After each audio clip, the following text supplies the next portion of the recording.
بله کشتنا سرکرده یکم داعش ابو ابراهیم هاشمی کارvedانên wê li gel Dr. Mahmud Abbas siyasetmedar ji Texasa Amerîka em dê biaxivin dembaş kekê Mahmud yekem serkirdeyê Daişê ew jî di operasyonekê de ku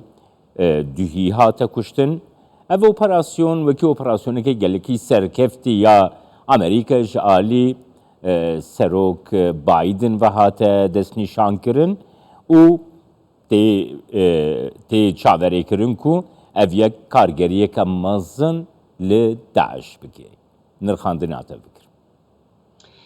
Slav Rêz kak Cemal iştira û ji bînerê dilara bi taybet di vê kelîkê de û bi taybet piştî demeke gelek Kurd ser êrîşa Daeş ser zindana Wêran wê bandoreke gelekî xuya yanî bandoreke mezin xuya dike di siyaseta rojhilata navîn timamî de. Ez bahor dikim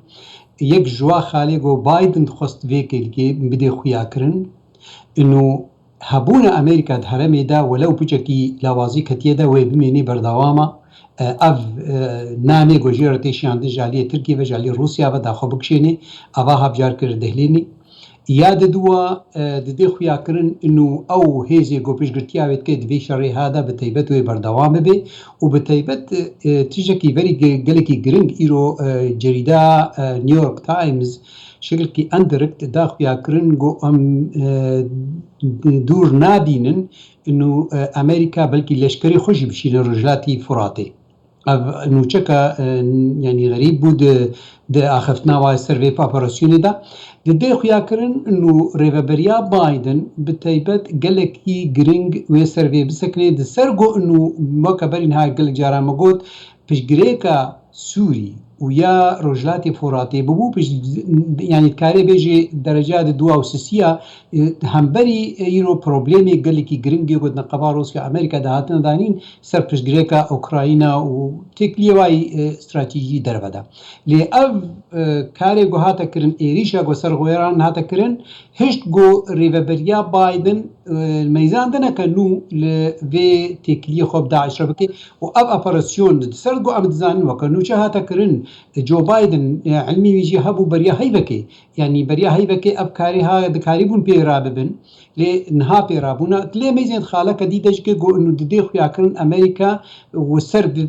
ser bingeha vê xalê gelekî fişarê bertê ser va dewletê dorê yek got piştgirtiya yek got dizanin û piştgirtiya Daeş dike tu meyzênê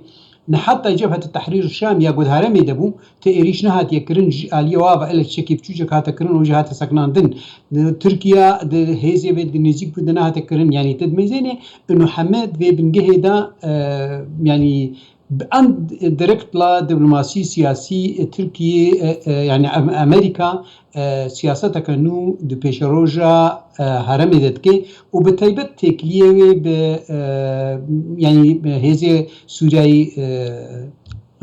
آزاد يعني بقصديرا وەکە گۆ بایدن داخیاکردن نەبەس بقەسەدرێ بە پێشمەرگەڕێژی یعنی مەیزێنی ئنویە یەک ئەمین ئیرۆ دەهارەمێدە گۆشەڕێ تۆرەریسێ دکن ئیرۆ هێزە قەسەدا و پێشمەرگێ باشووری کوردستانیدا ئەv گاوەکە ینی مەیزاندنەکە نووە درێڤەبەریا بایدندا و ئەڤنا ئەس بەهۆردکم نوونەرێ ئەمریکی وێ مەیزاندنەکە نوو بێکردن دوارێ پشتگirêka کوردت پێشە ڕۆژە سووریەدەدا. دکتۆر محمود نها gelekî balkêş bû ku cihê ku Ebu Ibrahim Haşimî lê hatiye kuştin. Ew cih 24 kilometreye dûrî wî cihîye ku Ebu Bekir el-Baxdadî jî lê hate kuştin. Ew cih etma dibin kontrola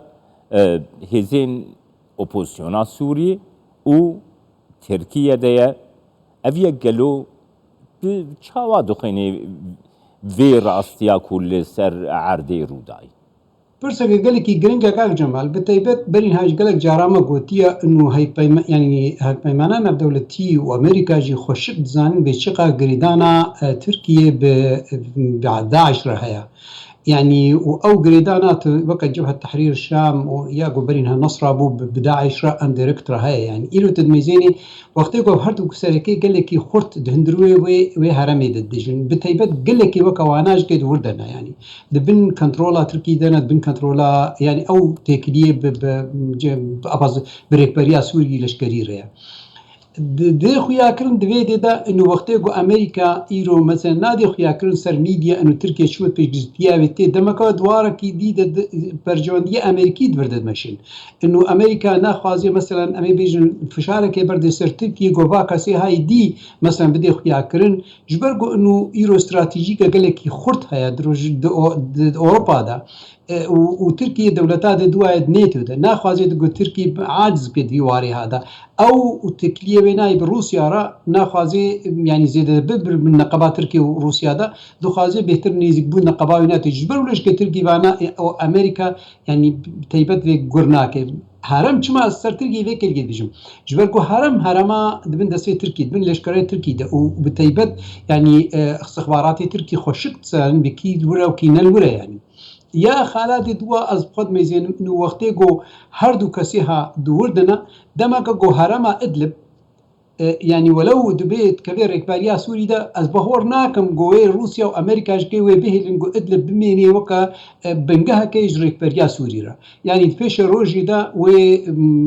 ريكا ديج إدلب ربينيش برجو إنه دميزين إنه إدلب هنا تدخل يكن وكا جو كعكاني كجبوني توريستي جدار دركتبي وكا جو برينها روسيا قلت صار 2015 صدق بينجس أدبقي صدق حفتة سازية سوري كرنا ليستا توريستي دا أبناء وحمي إيرو كون بوند إدلب دا أباها از بهورتكم في شاركة مظن كبسر ركبريا سوري دا وركبريا سوري جريداية بتركيا لبدري أمريكا حتى بيك ديك يعني ناك هذي واردة يعني وقتي بتشلو روسيا شريتك أمريكا وشريتك دخيلة خالي إنه يكسايتي دا مثلا خلاص دكي او سراز دكي ليد بيش الروجي دا هيا امريكا بخوش كي يعني تكليه خواي ناف دولتي بقهري تشب امريكا بيش قلتيا واربي تشب بريك بريا سوري بخور بي يعني اظن دكم اللي بيدري ركبريا سوري دربك قالكي مظن دخيت في وارده انه افدك سروكي مظن داعش يجو قالكي خوستيكا دولتي تمام سرواهايا دهندروي وي هرما جو يعني ركبريا سوري سردسي ويتكي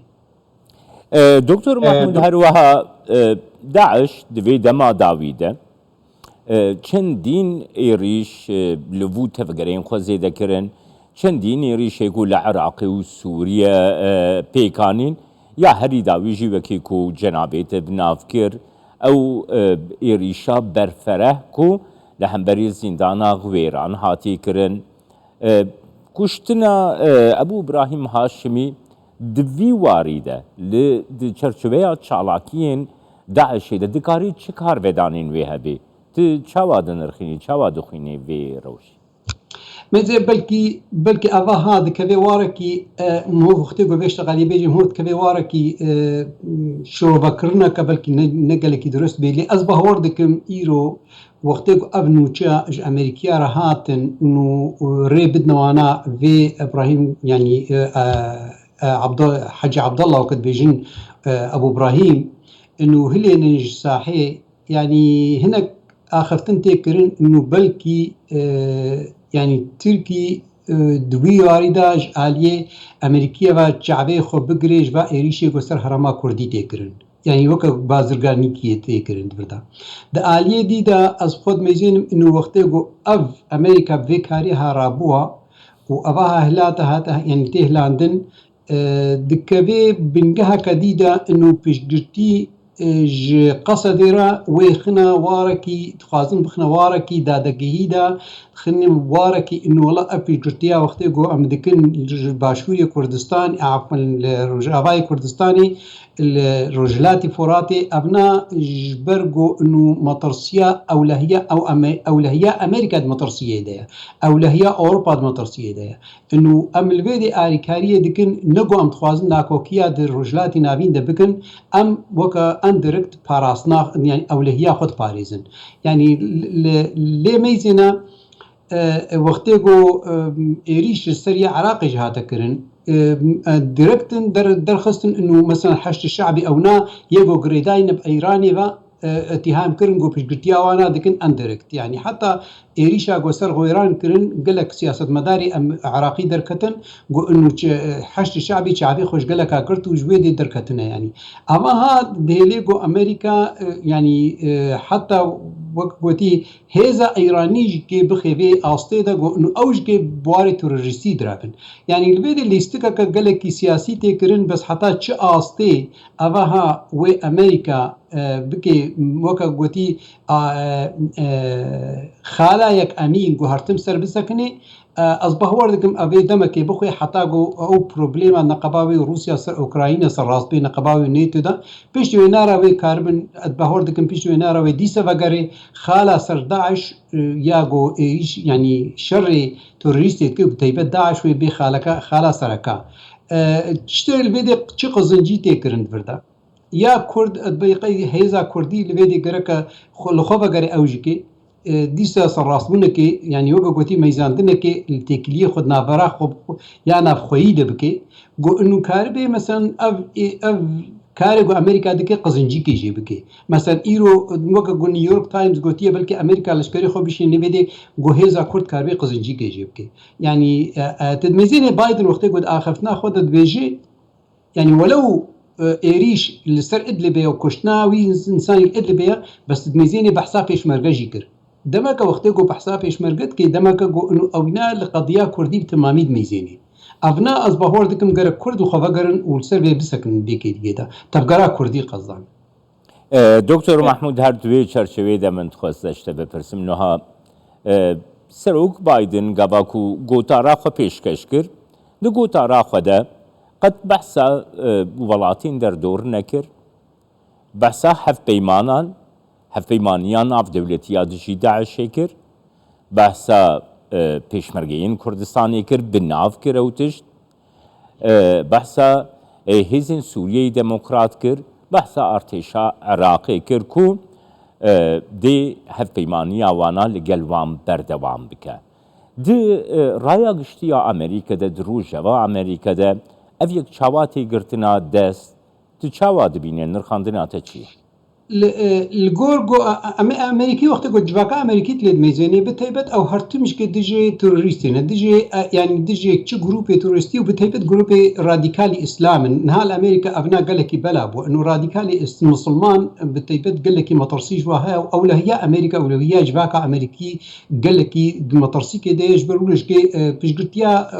تش اوبراسيون كقول ريفيريا امريكي بيرابي يعني تش كوچكاس بي بنتاغون بيرابي ابناء تمام بيرنا وكا حسيت انه والله اولهيه ملطي خد باريسي بس تقول وقتكم هو الريفيريا بخو ميزين ريفيريا امريكا ميزين مثلا شو وزاره خارجيه بيج بنتاغون بوش كوشكاس بي يعني تلي ميزيني يعني با اوبراسيوني ها يعني بكاريها وقت قوتي كرن قالك جارا نبس مثلا اولهيه ثاني مثلا دخلنا تشارشوفي دواري سياسي ده مثلا وقت قلت تكرم كر مثلا بايدن بحثا بيشمرقة وقصد وجيشة عراقي كر بحث نكر جوكا قالوا تركي بير مشتركة قالوا قوتنا تحرير النصرة انه نزيك نبن اما ها ناخذن يعني ايش نقباوا ودولتي دردوره يا رجلات انا بين شي ببي وبتيبت دبيك لي كده يعني قال لك يعني قلت ناكوكين قال لك منظن هنا دوارك استراتيجي ده نقباوا وروسيا ده يعني قال لك مساله بروبليمي بتشوچك ويش عبي خوجي بقرن بشرط دمرجي جو انه اب استراتيجيه انا تكنشي يعني ايرو كيجا هيزا امريكي رجلاتي نابين الاليه روسيا بسكنيه الاليه امريكا بسكنيه درولك جرانبونه كتخلقين دي استراتيجيه ده يعني تدميزينه ايرو دولتي وك مثلا تركي ايرو هاتشوا دي كييف افاها فيش قلتيك قال لك منظمه نيترو وج تكليه ويناب امريكا وامريكا يعني مواجهه جو دي روسيا سكني جبر ولا بايدن قال لك يعني براستي كوربون سياستك كوربون ابا خفتنا هاكر يعني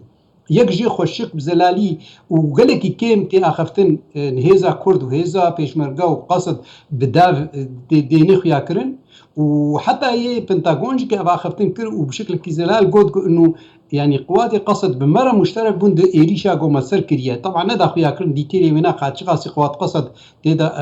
آماده بونا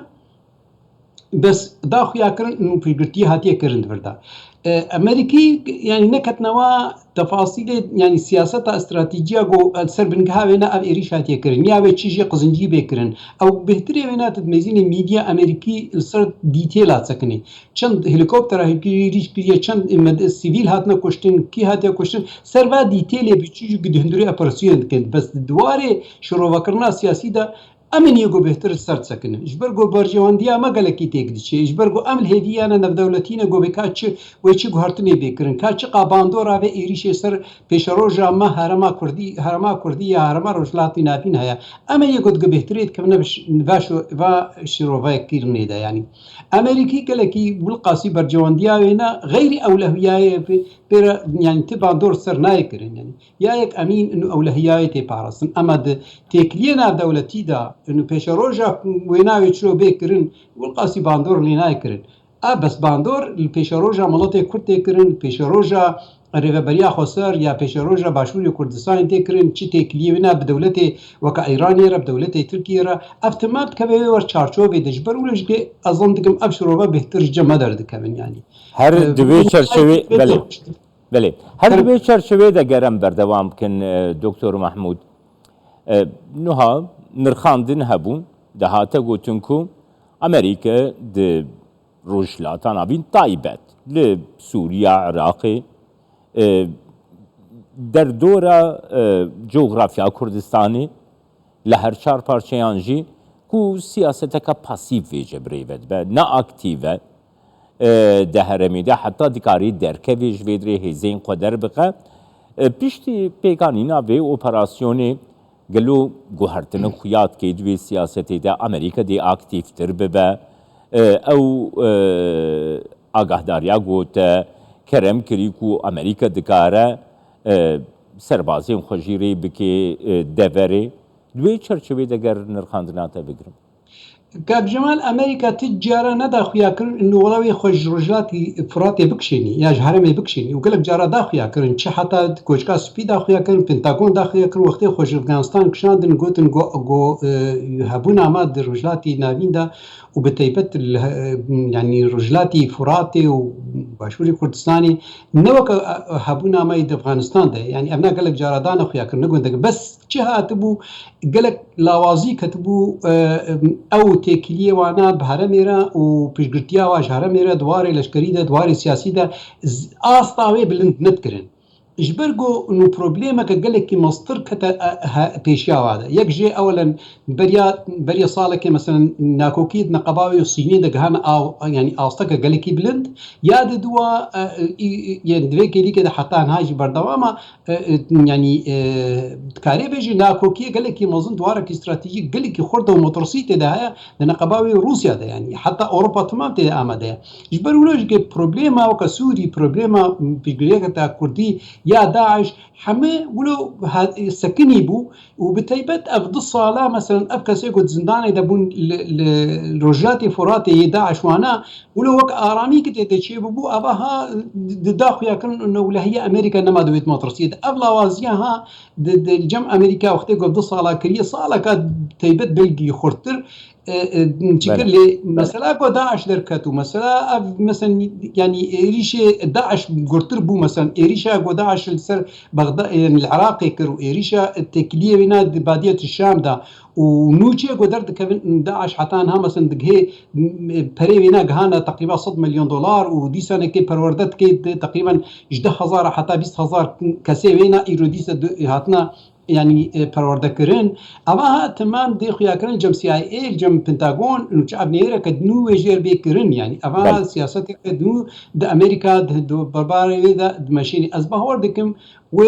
آستا کنو بی خویا کرن يعني گاوا کنو بی کرن بس دی سوی نگه و آستا گو انو بی يعني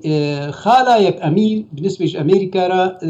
تكليه بينات ديار ده جبركو هي يعني مطرسيه قال لك مظن هيا لسر اوكرانيا بله سپاسیاتت کم دکتر محمود عباس سیاستمدار ج تکساس امریکا تلگلما سپاس دکم بین خێر خۆشیێ